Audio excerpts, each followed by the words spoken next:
전하고 지역 현안을 고민하는 이슈 현장 시간입니다. 동인천 민자 역사가 10년 넘게 방치되고 있는데요. 이 건물 철거와 복합 개발이 결정이 되면서 새로운 국면을 맞고 있습니다. 오늘은 동인천 민자 역사 개발에 대해 자세한 이야기 나눠보도록 하겠습니다. 허종식 국회의원님 나오셨습니다. 의원님 안녕하세요. 네, 안녕하세요. 네. 오랜만입니다. 네.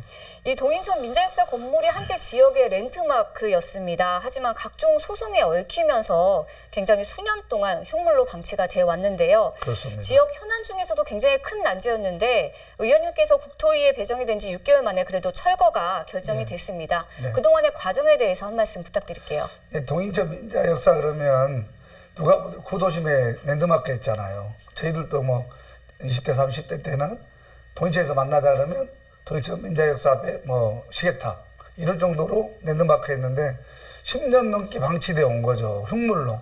그러니까 랜드마크가 흉물이 된 거잖아요. 그래서 제가 국토위원이 작년 이제 8월 달에 되자마자 원희룡 국토부 장관을 상대로 이 랜드마크가 도심의 랜드마크가 흉물이 됐다. 동인천 민자 역사를 어떻게 할 거냐. 주인이 국가 아니냐. 그랬더니 원희룡 국토부 장관님께서 자기들이 어떻게 하든지 간에 철거하든 리모델링을 하든 방법을 마련해 보겠다 이렇게 답변을 했고요. 10월 달에 이 국정감사에서도 어떠하든지 간에 방법을 마련하겠다 이렇게 한 거죠. 그러고 나서 12월 말쯤 철거하겠다 이렇게 이제 정부가 방침을 밝힌 겁니다. 네, 다행히 이게 철거를 이끌어내셨는데 이 동인천 민자 역사 건물을 철거하는 구체적인 시점도 궁금합니다. 이 철거 비용도 굉장히 만만치 않을 것으로 예상이 되는데 앞으로 좀 어떻게 진행이 될까요?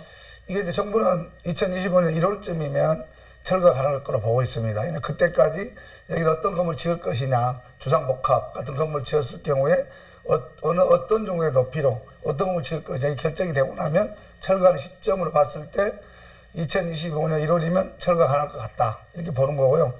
철거 비용은 뭐 70억 아니면 100억 정도 들 걸로 보입니다. 그럼 기존의 민자 역사와 소송과 관련돼 있는 게 한 740억쯤 되거든요.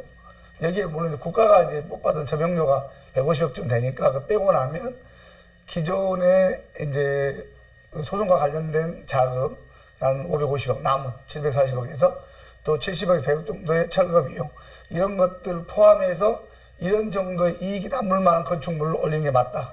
이 계획을 지금 정부가 세우고 있습니다.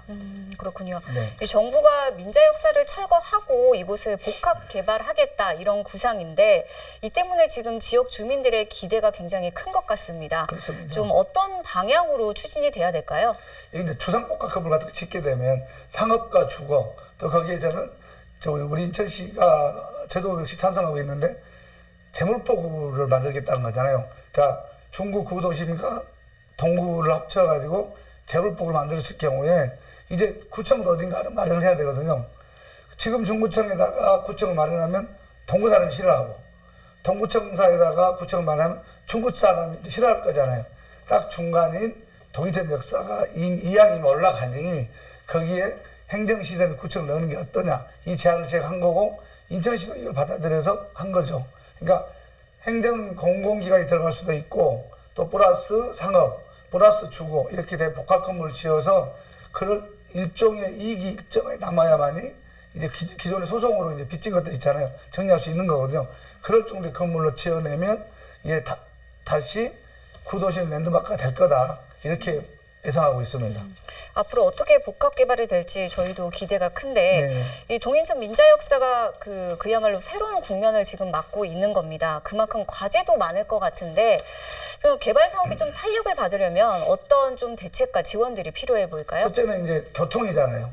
그러니까 트램 같은 게 필요한데 부평에서 송림동을 거쳐서 동인천역을 지나서 이제 연안부도 가는 트램 1호선이 인천시가 계획하고 있거든요.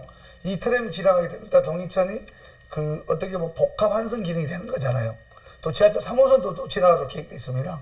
그러니까 송도 국제도로 출발을 해서 신포동, 차이나타운, 동인천역, 송림동 노타리, 청라를 지나가서 검단 신도시로 하는 지하철 3호선도 계획되어 있거든요. 이것도 이제 동인천역을 지나가기 때문에 크게 보면 복합 환승 기능이 있다. 즉 사람이 많이 모인다는 게 첫째고요.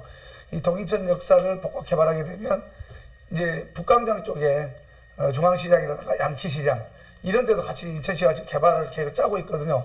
이것도 정리할 수 있고요. 또 지하철, 경인 전체 1호선이 앞으로는 이제 지하로 다 들어갑니다. 그랬을 경우에는 공원과 녹지도 마련이 됩니다.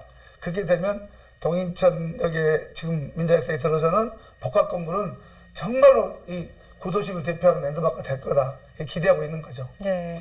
이 지역의 수건 사업인 만큼 계획대로 잘 추진되기를 저도 기대해 보도록 하겠습니다. 최선을 다해서 반드시 어떤 해결을 하려고 합니다. 지금 너무 오랫동안 방치돼 왔잖아요. 이 방치된 데 대해서는 인천시, 저 같은 정치인 다 책임이 있다고 봅니다.